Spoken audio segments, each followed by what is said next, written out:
My name is Emily. I am 24 years old. I live in a small town in Illinois. When I was young, I dreamed of a happy life. I wanted to get married. I wanted children. I wanted a house and a good man. I thought love was easy, but I was wrong. I met James when I was 22. He was 25. We met at a friend's party. He asked for my phone number. I gave it to him. The next day, he sent me a message. He asked, "Do you want to meet for coffee?" I said, "Yes." We met in town. We talked for hours. I liked him. We saw each other many times after that. He made me laugh. He gave me flowers. He called me every night. After 6 months, I told him, "I love you." He said, "I love you too." I believed him. We were together for 1 year. I worked at a small bakery. James worked at a car repair shop. We did not have much money, but I was happy. Then one day I felt sick. I thought it was a cold, but the next day I felt worse. My best friend Sarah said, "Maybe you are pregnant." I said, "No, I don't think so." But I was not sure. I bought a test. I waited. The test showed I was pregnant. I was shocked. That night, I went to James's apartment. I looked at him and said, "I have news." He asked, "What is it?" I said, "I am going to have a baby." He was quiet. He looked at the floor. Then he said, "Are you sure?" I said, "Yes, I did a test. I am sure." He said, "This is not a good time. I am not ready to be a father." My heart broke. I said, "But we love each other." He said nothing. He only said, "I need time to think." That night, he did not kiss me. I could not sleep. In the morning, he left early. He said, "See you later." But I knew something was wrong. After that, James stopped calling. He did not answer my messages. He did not want to see me. One day, I went to his apartment. I knocked on the door. He did not open it. I sent one last message. He replied, "I can't do this. I'm sorry." That was the last time I heard from James. I sat on my bed and cried. I cried for hours.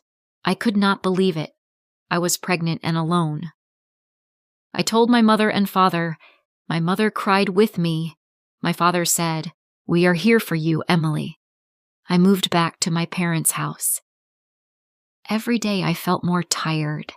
My stomach grew bigger. I went to the doctor. I saw my baby on the screen. I heard her heartbeat. I worked at the bakery until the baby was born. One night, I had strong pain.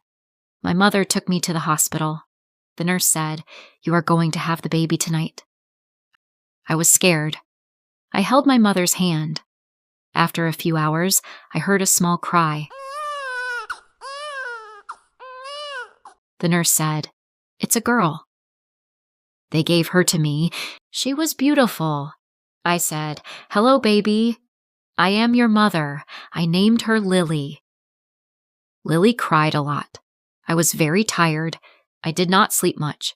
I changed her diapers. I fed her. I held her when she cried. Sometimes I sat on the bed and cried too. James never came. He never called.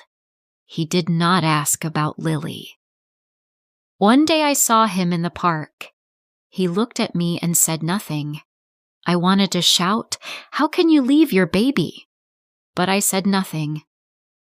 When Lily was 5 months old, I went back to work. My mother watched her when I was working. I missed Lily, but I needed the money. When I got home, I was tired. My back hurt, but my daughter needed me. I cooked dinner. I cleaned the house.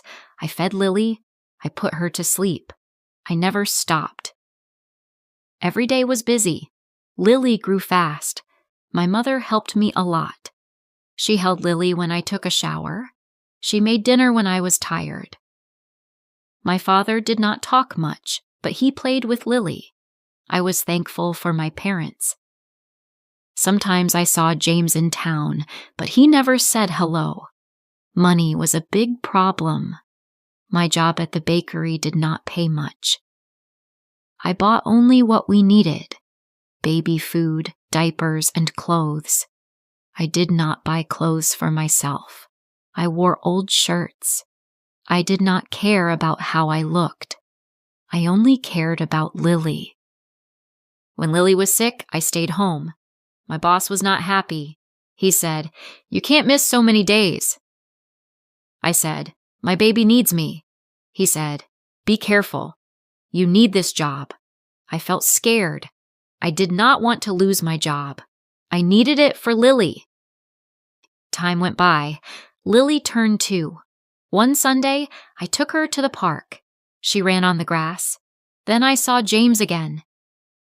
He was with another woman. They held hands. I looked away. I did not want Lily to see him. She did not know him. He was her father, but he was not in her life. A few days later, I got a letter from the housing office. They said I could get a small apartment. I was happy. I packed our things. My father drove us to the new apartment.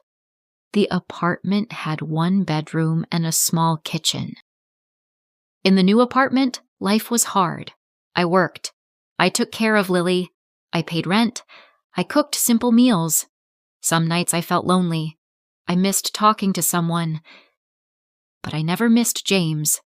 I did not want someone who left. I wanted peace. I wanted love that stayed. Lily was now 4 years old. She asked many questions. One day she looked at me and said, "Mom, do I have a dad?" I froze. I said, "Why do you ask?" She said, "At school, my friend said her dad picks her up." "Do I have a dad too?"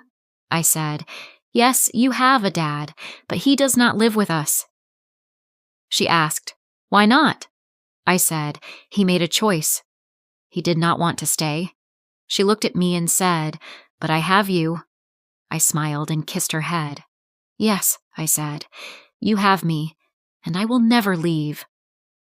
I thought about everything: the tears, the nights alone, the fear. Then I looked at Lily's smile. Yes, I thought, she is happy, and I did it all alone. You can face many hard times, but as long as you have love, you will always find strength. Being there for your child makes everything worth it.